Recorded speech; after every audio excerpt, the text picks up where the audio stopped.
Hey guys, welcome back to my YouTube channel. हम लोग Indian contract act पढ़ रहे थे। तो वो लास्ट के कुछ वीडियोस में हम लोगों ने हिस्टोरिकल बैकग्राउंड, पर्पस और ओवरव्यू देख लिया है। आज के वीडियो में हम प्रीलिमिनरी पार्ट देखेंगे एक्ट का। उसमें सेक्शन 1 और सेक्शन 2 है जो कवर हो रहा है। सेक्शन 1 मैंने ओवरव्यू के टाइम पे भी डील किया था। उसमें शॉर्ट टाइटल, एक्सटेंट और कमेंसमेंट लिखी हुई है। बट मैंने सेविंग वाला पार्ट नहीं बताया था ओवरव्यू में, तो मैं वो क्लियर कर लेती हूँ आप लोगों को कि सेविंग में होता है कि जैसे एक्सटेंड में था, हमने एक्सटेंड में देखा कि होल ऑफ इंडिया में अप्लाई होगा। सेविंग में उसका एक्सेप्शन है कि ये एक्ट कहाँ कहाँ अप्लाई नहीं होगा। तो जो भी कस्टम और यूसेज है ट्रेड से रिलेटेड, वो उसमें इंडियन कॉन्ट्रैक्ट एक्ट अप्लाई नहीं होगा। और या फिर कोई स्पेशल लॉ है, जैसे हमने देखा इसमें सेल्स ऑफ गुड्स और इंडियन पार्टनरशिप है, वो रिपील हो चुका है। तो अगर हम जब उन एक्ट्स को पढ़ेंगे तो वहाँ पे इंडियन कॉन्ट्रैक्ट एक्ट अप्लाई नहीं होगा। ओके। फिर इसके बाद आता है सेक्शन 2। सेक्शन 2 है जो इंटरप्रिटेशन क्लॉज है, डेफिनेशन से डील करता है, सारी बेसिक डेफिनेशंस कवर करता है। जो भी एक्ट में कुछ वर्ड्स हैं जो बार बार यूज हो रहे हैं, तो उनको एक ही बार में ही डिफाइन करते हैं। फर्स्ट डेफिनेशन है प्रपोजल की। एक्ट में आप देखोगे तो लिखा हुआ है कि when one person signifies to another his willingness to do और to abstain from doing anything with a view of obtaining the assent of that other to such act or substance, he is said to make a proposal. कोई भी एक person है, let suppose एक a person है, उसने B को बोला कि तुम मेरे लिए एक पेंटिंग बना लो 100 रुपीज़ में। ठीक है, तो ये उसको एक चीज़ करने के लिए बोल रहा है और वो ये चाहता है कि बी मान जाए, मतलब उसकी असेंट लेने के लिए उसने अपनी विश डिज़ायर की है। तो ये ए है जो ये प्रपोजल कर रहा है। अब ये तो हो गया टू डू वाला। ठीक है, अब टू एब्सटेन फ्रॉम डूइंग का क्या एग्जांपल हो सकता है? जैसे कि ए है जो वो, जैसे हम लोग जनरली फ्रेंडशिप्स में अपने बोलते हैं कि तुम इस पर्सन से बात मत करना, ये मेरा दुश्मन है। तो तुम उसको मना कर रहे हो। तो प्रपोजल है जो वो पॉजिटिव भी हो सकता है और नेगेटिव भी हो सकता है। अब अगर उसको भी एक्सेप्ट कर लेता है, या तो मान जाता है पेंटिंग बनाने के लिए, या फिर वो मान जाता है वो थर्ड पर्सन से बात ना करने के लिए, तो वो हो जाएगा एक्सेप्टेंस। ठीक है। और जब प्रपोजल और एक्सेप्टेंस मिलते हैं, तब क्या होता है? प्रॉमिस फॉर्म होता है। अब आगे की डेफिनेशंस को कवर करने से पहले मैं आप लोगों को प्रपोजल के कुछ एसेंशियल्स बता देती हूँ। तो जैसे इसमें ये है, एक तो विलिंगनेस है, टू डू और टू एब्सटेन है, इम्पॉर्टेंट वर्ड। ठीक है। और with a view to obtain the assent, ये तीन है जो ये की वर्ड्स हैं। ओके। अब हम देखते हैं प्रपोजल के कुछ कैरेक्टरिस्टिक्स। तो जो प्रपोजल है, पहली चीज़ तो उसमें कम्युनिकेशन होना चाहिए। आप बिना किसी से बोले आप कैसे प्रपोजल आप कर सकते हो कि भाई मैंने आपको प्रपोजल किया था, जबकि आप कुछ एक्सप्रेस नहीं कर रहे हो सामने वाले को। तो यहाँ पे कम्युनिकेशन होना चाहिए है। कम्युनिकेशन सिर्फ ये नहीं होता है कि एक पर्सन है जो दूसरे पर्सन को बोल दिया और उसकी साइड से कम्युनिकेशन हो गया। अगर दूसरे पर्सन को वो चीज़ सुनाई देती है, उसे समझ में आता है, तो ही कम्युनिकेशन कंप्लीट होता है। ठीक है। तो इसका जैसे एक केस है, लालमन शुक्ला वर्सेस गौरी दत्त। इस केस में भी यही हुआ था कि जो लालमन शुक्ला है वो गौरी दत्त का सर्वेंट है, और गौरी दत्त का जो नेफ्यू है वो गुम हो जाता है। तो गौरी दत्त लालमन शुक्ला को बोलता है कि आप जाके मेरा नेफ्यू नेफ्यू को ढूंढ के आओ। और जब लालमन शुक्ला है जो उसके नेफ्यू को ढूंढने जाता है, तब पीछे से गौरी दत्त है जो ये पोस्टर्स वगैरह लगवाते हैं और कम्युनिकेट करते हैं लोगों के बीच में कि जिसने भी उनके नेफ्यू को ढूंढ लिया उनको 501 रुपीज़ है जो एज अ रिवॉर्ड मिलेगा। और ये मैसेज है जो ये लालमन शुक्ला को कम्युनिकेट ही नहीं हुआ था, उसे पता ही नहीं चला था। बाद में जब लालमन शुक्ला ने उसके नेफ्यू को ढूंढ लिया, वो लेके आया, तब उन्हें पता चला कि वो मैं इसमें एक रिवॉर्ड भी मिलने वाला था। तो फिर वो गौरी दत्त से बोलते हैं कि भाई मुझे रिवॉर्ड दो, आपने रिवॉर्ड रखा था।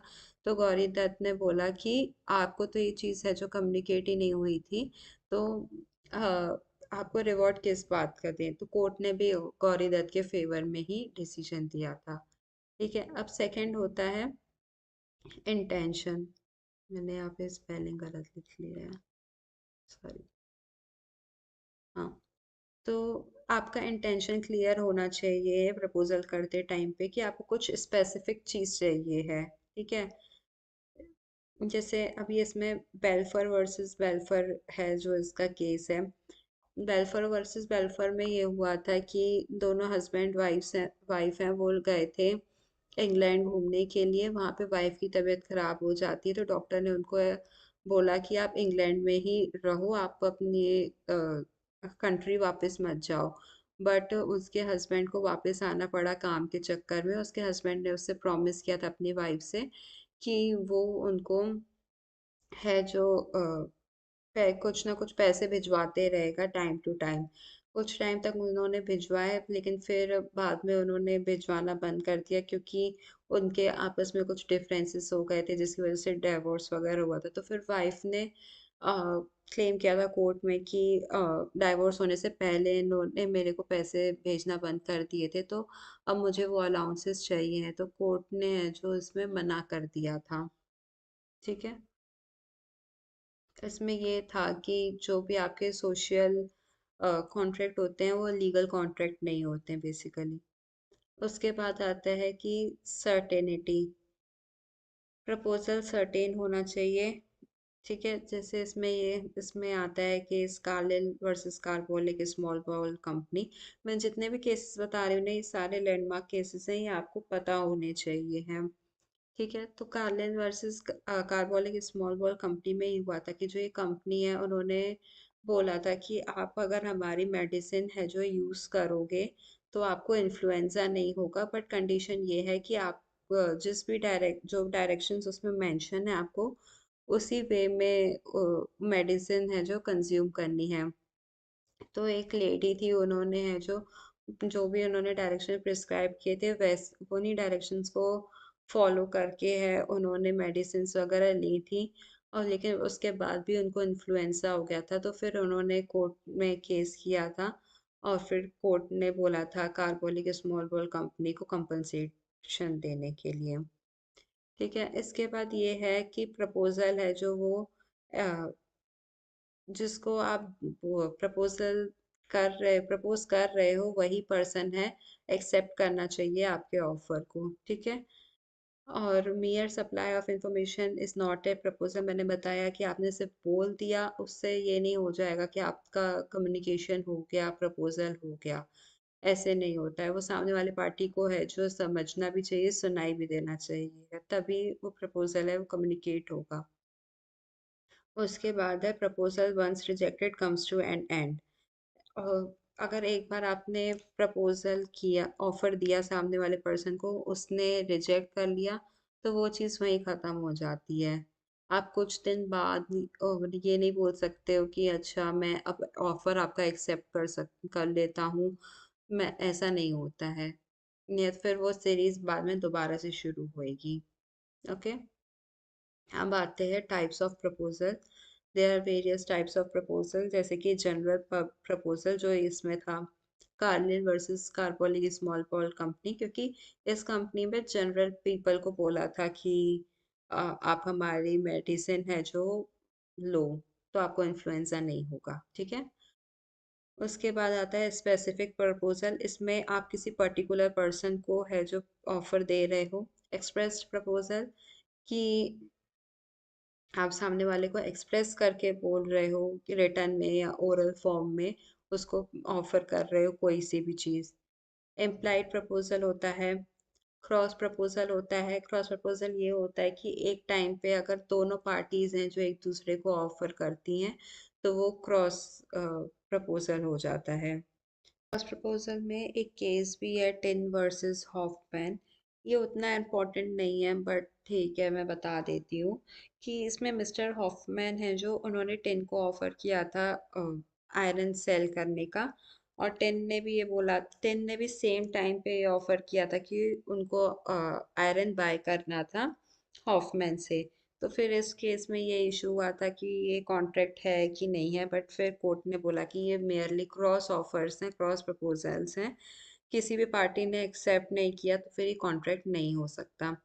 काउंटर प्रपोजल आप होता है, आप इसको बार्गेनिंग के जैसे समझ सकते हो। जैसे कोई भी पर्सन है, जैसे हम जनरली शॉपिंग पे जाते हैं तो फिर वहाँ पे हम सेलर से बार्गेनिंग करते हैं कि भैया हमको इतने प्राइस में दे दो, इतना कम कर दो, इतना कम कर दो। तो वो हम उनको काउंटर ऑफर दे रहे होते हैं, तो वो होता है काउंटर प्रपोजल।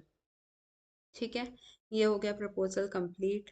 इसके बाद मैंने आपको एक्सेप्टेंस बता दिया कि जो भी पर्सन है अगर वो ऑफर एक्सेप्ट कर रहा है, अपनी असेंट दे रहा है, तो उस प्रपोजल को एक्सेप्ट माना जाएगा। और प्रॉमिस भी बी में, टू बी में ही डिफाइंड है। जनरली ये एमसीक्यू में पूछ लिया जाता है और बच्चे सी में टिक कर देते हैं, लेकिन आप लोग याद रखना कि ये बी में ही प्रॉमिस को भी डिफाइंड है। तो जब प्रपोजल और एक्सेप्टेंस कंबाइन होते हैं तो वो प्रॉमिस फॉर्म करते हैं। प्रॉमिसर कौन होता है? तो जो पर्सन ऑफर कर रहा होता है वो प्रॉमिसर होता है, जो पर्सन उस ऑफर को एक्सेप्ट कर रहा होता है वो प्रॉमिसी होता है। ओके, अब आता है कंसिडरेशन। तो जब कोई प्रॉमिसर है, प्रॉमिसर कौन होता है? जिसने ऑफर दिया है, ठीक है। प्रॉमिसर की डिजायर पे अगर कोई प्रॉमिसी है, वो उसकी बातों पे एग्री कर रहा है, मतलब कि जैसे प्रॉमिसर ने है कुछ एक्ट करने के लिए बोला है, तो वो पर्सन है उसने वो एक्ट कर चुका है या फिर वो करेगा, अ, या फिर वो कर रहा है, ठीक है। और जो, या फिर अगर प्रॉमिसर ने उससे बोला है कि भाई तुम ये एक्ट नहीं करना, तो उसने वो प्रॉमिसी ने वो एक्ट नहीं किया या फिर वो नहीं कर रहा है या फिर वो प्रॉमिस किया है कि वो नहीं करेगा, तो ये होता है कंसिडरेशन। इसमें तीनों पार्ट कवर होते हैं ये डेफिनेशन में, पास्ट, प्रेजेंट, फ्यूचर, ठीक है। उसके बाद आता है एग्रीमेंट। तो कोई जो प्रॉमिस है या एक प्रॉमिस या हर सेट ऑफ प्रॉमिस है जो भी कंसिडरेशन फॉर्म करते हैं वो होता है एग्रीमेंट, ठीक है। उसके बाद आता है रेसिप्रोकल प्रॉमिसेस, ये इतना इम्पोर्टेंट नहीं है। उसके बाद आता है वॉइड एग्रीमेंट। तो जो एग्रीमेंट है जो एनफोर्सेबल बाय लॉ नहीं है तो फिर वो वॉइड एग्रीमेंट हो जाएगा। जैसे आपने किसी माइनर से है जो एग्रीमेंट करवाया है, तो वो कॉम्पिटेंट पर्सन नहीं है, इसलिए वो वॉइड एब इनिशियो है, वॉइड एग्रीमेंट है। ओके, इसके बाद आता है कॉन्ट्रैक्ट। कोई भी ऐसा एग्रीमेंट जो कि एनफोर्सेबल बाय लॉ है वो हो जाएगा कॉन्ट्रैक्ट। इससे रिलेटेड एक एग्जाम्स में जो क्वेश्चन आता है कि all contracts are agreement but all agreements are not contract, ठीक है। तो आप इस क्वेश्चन का आंसर मुझे कमेंट बॉक्स में ज़रूर देना। जिसका आंसर एकदम परफेक्ट होगा मैं उसका आंसर पिन कर दूंगी। ओके, अब आता है वॉइडेबल कॉन्ट्रैक्ट। वॉइडेबल कॉन्ट्रैक्ट वो होता है कि जो एक पार्टी के ऑप्शन में तो एनफोर्सेबल बाय लॉ है, बट दूसरी पार्टी के बिहाफ पे वो एनफोर्सेबल बाय लॉ नहीं है, तो फिर वो हो जाता है वॉइडेबल कॉन्ट्रैक्ट। उसके बाद आता है वॉइड कॉन्ट्रैक्ट, सबसे लास्ट। वॉइड कॉन्ट्रैक्ट वो होते हैं कि जो पहले तो मतलब वैलिड होते हैं, एनफोर्सेबल बाय लॉ होते हैं, बट फिर वो बाद में एनफोर्सेबल बाय लॉ नहीं होते हैं। जैसे मैं आपको बताऊं कि जैसे सुप्रीम कोर्ट है, वो अपनी जजमेंट्स में काफ़ी चीज़ें हैं जो चेंज कर लेते हैं, जिनको हम जजमेंट लॉ भी बोलते हैं। जैसे पहले अडल्ट्री एक ऑफेंस था बट फिर सुप्रीम कोर्ट ने उसको डिक्रिमिनलाइज कर दिया, ठीक है। सिमिलरली अगर सुप्रीम कोर्ट किसी एक दिन ये बोलता है कि जैसे अभी कॉन्ट्रैक्ट में एज है जो 18 है, वो एक पर्सन है जो 18 ईयर्स का है, मेजर है, वही कॉम्पिटेंट टू कॉन्ट्रैक्ट है। बट सुप्रीम कोर्ट ने बोला कि नहीं, ये एज है जो ये सही नहीं है, हम उसको 21 करते हैं। तो अब जो भी पर्सन है वो जो 18 ईयर्स का था और उसने उस टाइम पे कॉन्ट्रैक्ट किया जजमेंट आने के बाद, तो फिर वो जजमेंट आने से पहले, सॉरी, तो वो वॉइड कॉन्ट्रैक्ट हो जाएगा, ठीक है। पहले तो मतलब वो एलिजिबल था कॉन्ट्रैक्ट के, बट सुप्रीम कोर्ट के डिसीजन के आने के बाद है जो वो वॉइडेबल वॉइड कॉन्ट्रैक्ट हो गया। ओके, तो आई होप कि आप लोगों को ये पूरा समझ में आया होगा, सेक्शन 1 और सेक्शन 2। अगर आप चाहते हो स्नैपशॉट लेना तो आप ले सकते हो। आई होप आप लोगों को अच्छे से विजिबल होगा। ऑल्सो मुझे कमेंट में एक तो आंसर ज़रूर बताना, और अगर आप लोगों की कोई भी सजेशंस हो तो वो भी कमेंट बॉक्स में ज़रूर लिखना। और अगर आपको मेरा वीडियो अच्छा लगा तो do like, share it with your friends and subscribe my channel. Thank you, bye bye.